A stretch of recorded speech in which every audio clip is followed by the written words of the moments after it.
नमस्कार दोस्तों, मेरा नाम है देवराज गुर्जर और मैं 6, 7 और 8 को पढ़ाता हूँ। तो मैं आज आपके लिए लेके आया हूँ कक्षा 7 के लिए अध्याय 9 परिमाप और क्षेत्रफल। ठीक है, इसमें सूत्र है। एक तो सर्वांशन, सभी सर्वांशन त्रिभुज का क्षेत्रफल बराबर होता है, लेकिन यह आवश्यक नहीं है कि वे त्रिभुज जिनका क्षेत्रफल बराबर होता है वे सर्वांशन हो।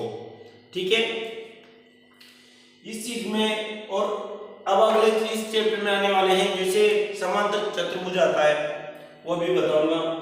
और ये वर्ग की परिधि वाला है, तो वर्ग की परिधि में 2 पाई r का सूत्र लगता है। क्या 2 पाई r का सूत्र लगता है।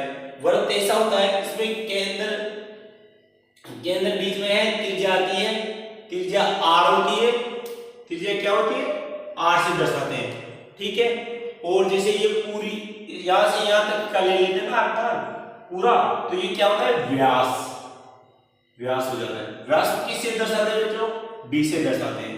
ठीक है, यदि वर्ग की परिधि 2 पाई r दे रखा हो, क्या 2 पाई r दे रखा है, यानी कि वर्ग की परिधि क्या है? 2 पाई r है।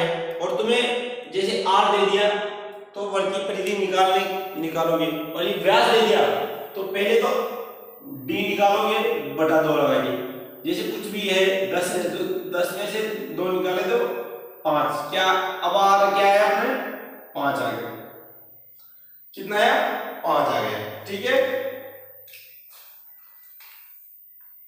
देख लो कि d दे रखा है, ये पूरी r मान दे रखा है आपको 10।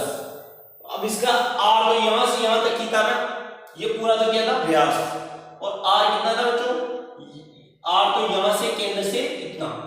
अब पूरा r दोनों मतलब 2 r मिलके क्या होते हैं? एक व्यास बनता है। ठीक है, दोनों पूरे r का। तो केंद्र क्या हुआ?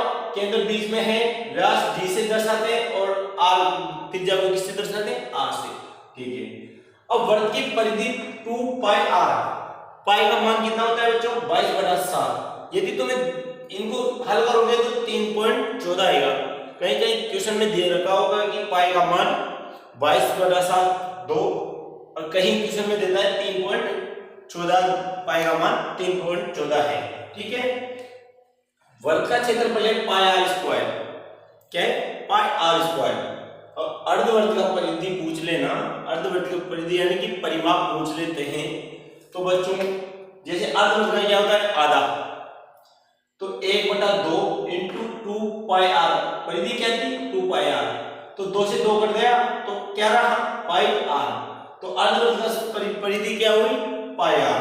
ठीक है, ये नोट कर लो, देख लो, इनको नोट कर लो। अभी मैं मिटा लूंगा इनको। ठीक है,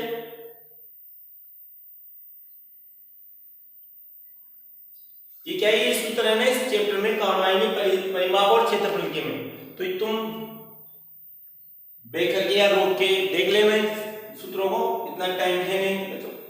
ठीक है,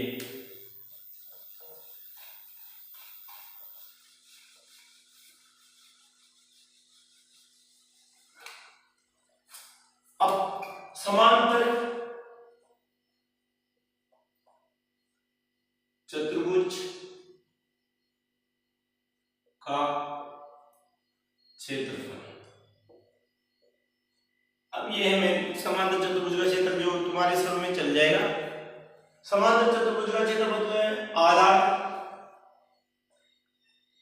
इंटू ऊंचाई, आधार इंटू ऊंचाई, यानी कि b into H, b into H से दर्शाते हैं। और देखो ये है, जैसे ये दिखा दिया, ये समांतर चतुर्भुज का चित्र कैसा होता है? जिसके आमने सामने की भुजाएं समान हो। ठीक है, अब आधार कितना दिया बच्चों इसमें? आधार देखो, आधार ये है, किसे कहते हैं आधार? ये ऊंचाई ये। ठीक है, आधार ऊंचाई दे रखी है। और ज्यादा देखो तो देखो इसमें से देखो विकर्ण करेंगे, विकर्ण की जिसकी यानी कि इसका गुण आधा करेंगे तो त्रिभुज आ जाएगा। तो त्रिभुज का क्षेत्रफल क्या होता है बच्चों? इसी तरीके का होता है त्रिभुज का क्षेत्रफल 1/2 इंटू आधा इंटू ऊंचाई। ठीक है, अब ये सूत्र ही तुम्हारे अगले चैप्टरों में काम आएंगे। जैसे अगले चैप्टर में, ये सी चैप्टर में काम आएंगे और प्रश्नावली में काम आएंगे, तो आप कर लेना बच्चों। ठीक है, bye bye, Ram Ram. Like और सब्सक्राइब करना। मेरा नाम है देवराज गुर्जर। ठीक है, मैंने बता दिया आपको, वैसे आप सभी जानते होंगे मेरे को, तो आप कर लेना। ठीक है, बाय बाय।